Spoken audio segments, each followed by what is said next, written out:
What's in the recipe? What do you need to cook up a quark? Well, this particular model says you need three main ingredients.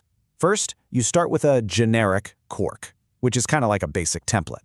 Then, you need these particles called scalar bosons. You can think of them as the energy-packed glue that holds things together. And finally, you have the truly fundamental bits, which this model calls Rishons. These are the ultimate ingredients. And this is where it gets really cool. Because, a good theory can't just list the ingredients. It has to show you how they combine to make something real. And just as important, it has to show you how they break apart. So let's see how this model actually puts its recipe to work. We're going to start with a real celebrity in the particle world, the top quark. This thing is a beast. It's the most massive elementary particle we've ever found. Now, according to the standard model, it's fundamental. But in our Prion model, nope, it's built out of smaller pieces. Okay, I know this diagram looks a little intense, but let's just break it down together. Just focus on that very top row. That represents our top quark. According to this model, it's a combination of two bigger chunks, a generic D quark on the left and something called a boson plus in the middle. But look closer. You see those little pie chart things inside? Those are the Rishons, the really fundamental particles. And it's their specific arrangement that gives the top quark all of its unique properties. But see, building the particle is only half the battle. The real test of a model like this is whether it can also explain how particles behave in the real world. And the top quark is famous for being incredibly unstable. It decays almost instantly. So let's see if this model can actually predict how that happens. And here we go. This shows the whole process.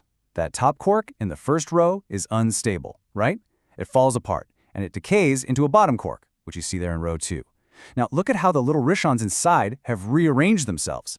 That reshuffling releases a burst of energy which forms a whole new particle that could shot out. That's the W+ boson in row 3. So the model isn't just saying this happens, it's showing a plausible how. It's a mechanism for the building blocks to reshuffle. So, okay, we've got a recipe that can build quarks and can break them down. That's a really good start. But to be taken seriously in physics, any new theory has to do way more than that. It has to perfectly match all the known, tested, confirmed results of the standard model. It's got to pass the quantum test. And this is the absolute make or break question, isn't it? Do the properties of these composite, home-built quarks, their electric charge, their spin, all their quantum numbers, do they actually match what we measure in our giant particle colliders? Because if those numbers don't add up perfectly, the theory is, well, dead in the water. All right, let's check the numbers, starting with something really basic, electric charge. And would you look at that?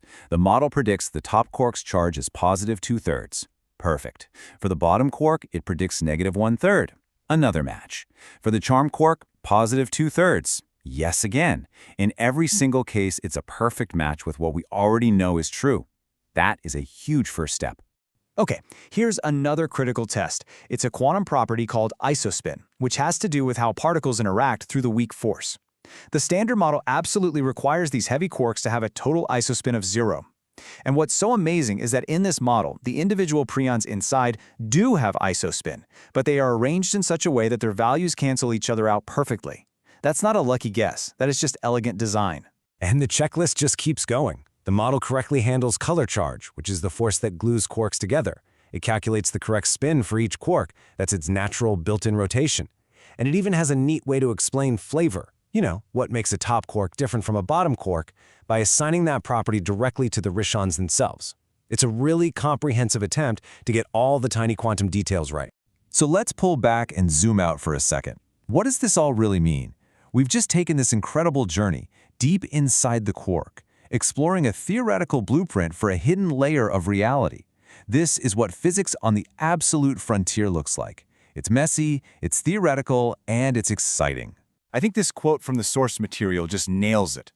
This model we've looked at probably isn't the final answer, but it's a perfect example of the scientific process in action. It's a detailed, mathematical, and incredibly logical attempt to ask what if, and then to really, rigorously follow that question all the way to its conclusion. So what are the big things to take away from all of this? First, the idea of a deeper layer to reality isn't just science fiction, it's a serious scientific pursuit. Second, physicists explore these ideas using theoretical new ingredients, like prions. But third, and this is the most important one, is the quantum test.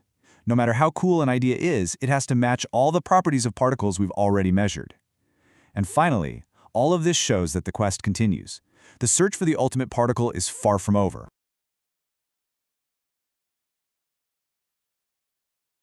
Hello and welcome back to The Explainer.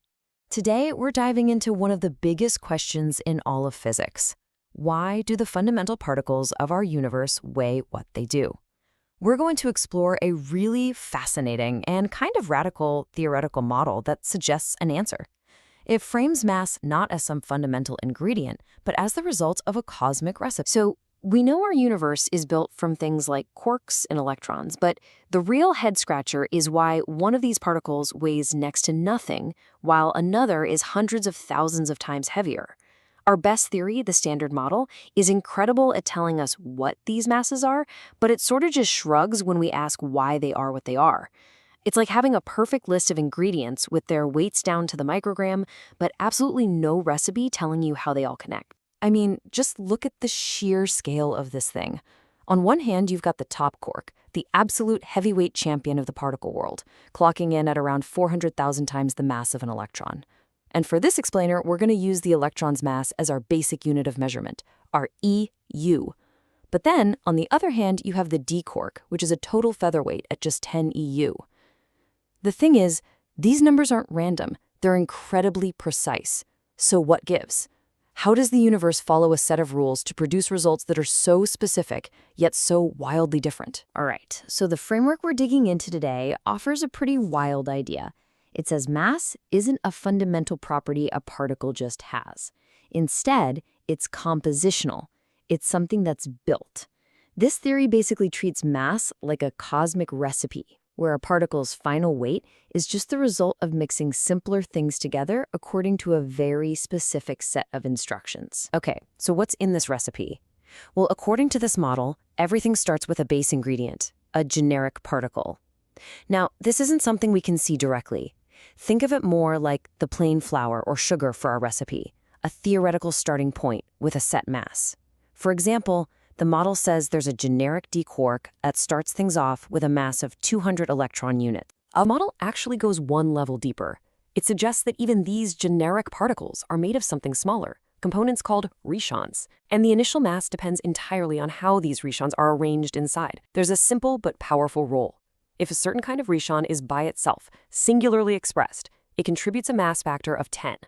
But if it's paired up with another one, that factor drops all the way down to just 1.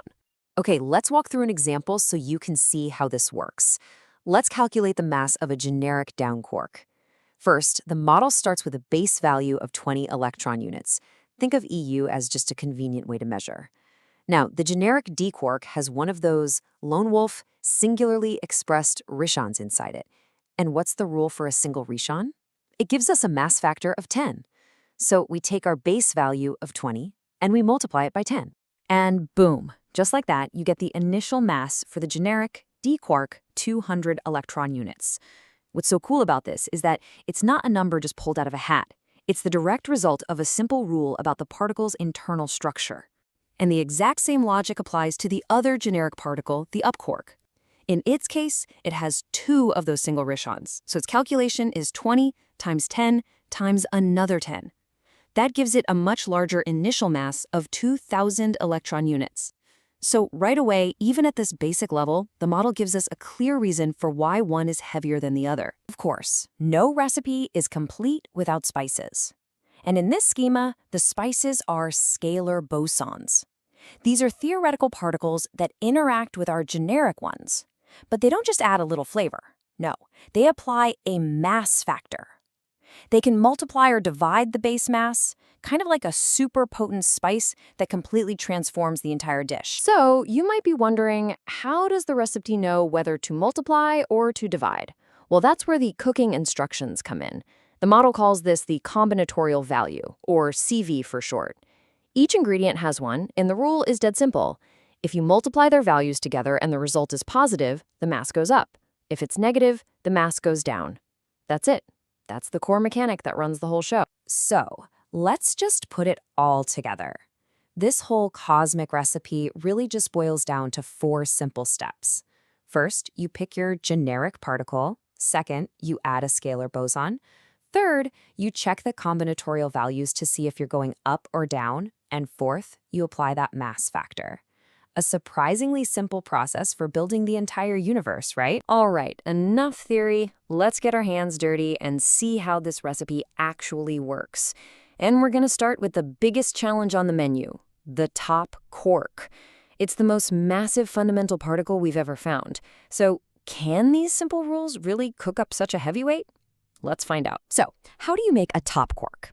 Well, according to this recipe, you start with our generic D quark at 200 EU. But then something really interesting happens. The model says a specific scalar boson performs what it calls an electromagnetic conversion, which transforms that D quark into a much heavier generic U quark with a new mass of 2000 EU.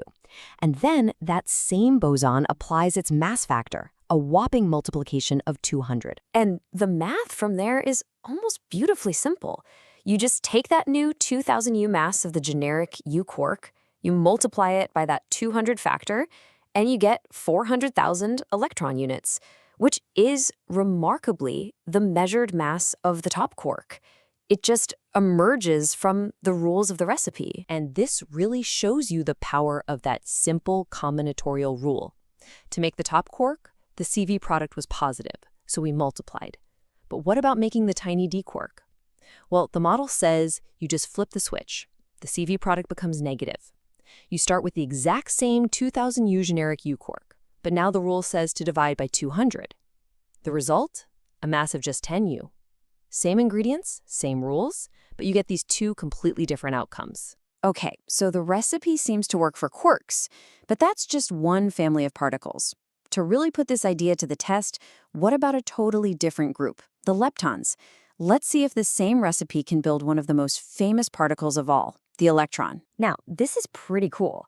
For the electron's recipe, the model says the generic form is actually another particle we know, the muon, which has a mass of about 200 mu. And for this particular recipe, the combinatorial value turns out to be negative. So just like before, instead of multiplying, the rules tell the boson to take that base mass and divide it by 200. And look what happens. You take the muon's mass, 200 U, you divide by the factor of 200, and you land squarely on 1 U. I mean, think about that for a second. The model uses the electron's mass as its fundamental unit of measurement, and then it turns around and derives that very unit from a heavier particle just by following its own rules. It's incredibly tidy. Now, this is where the model goes from being an interesting idea to something that makes you go, wait, what? Because as the creators of this model applied the recipe across the entire lepton family, the electron, the muon, the tau, and all their neutrino partners, they apparently stumbled onto a pattern, a stunningly consistent hidden number that seems to connect all of them. That number is 160,000. And the model claims this isn't just a coincidence, it's a consistent mass scaling factor. The claim is, if you take the mass of a charged lepton from any generation, like the electron or the tau, and you divide it by 160,000, you will get the precise mass of its neutrino partner. So let's take the tau lepton as an example. This model calculates its mass at about 4,000 electron units, and it calculates its partner, the tau neutrino, at a crazy tiny 0.025 EU. Now do the math yourself. What's 4,000 divided by that magic number, 160,000? It's exactly 0.025. According to the authors, this relationship holds true for the other generations too. It just clicks. So the big question is, where in the world does a number like 160,000 even come from? Well, this is where the authors make a really striking connection. They state that this value in electron units is comparable to the mass of the W boson. And the W boson isn't just any old particle. It's the particle that carries the weak nuclear force. The implication here is huge. Their scaling factor might actually be directly linked to one of the fundamental forces of nature. So what do we do with all this? Let's just zoom out. If a model like this turned out to be right, it would mean that the whole complicated zoo of particle masses isn't arbitrary at all. It would mean it's all the result of a deep, underlying logic, almost like a cosmic grammar that's baked right into the fabric of reality itself. So let's quickly recap the core claims of this model we've just walked through. First, the big one. Mass isn't fundamental, it's built from other parts. Second, a few very simple rules can produce the huge, complex range of masses we see.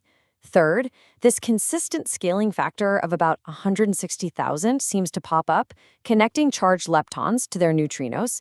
And finally, and this is key, the authors claim their results are totally consistent with the measured values we already have from the standard model. And that really just leaves us with a final, fascinating thought to chew on. This model treats mass not as a given fact of the universe, but as the result of a calculation. It reframes a constant of nature as something that emerges from a deeper, simpler system. So it really makes you wonder, if the mass of everything is just the outcome of a cosmic recipe, what other parts of our reality are just waiting for us to figure out their instructions?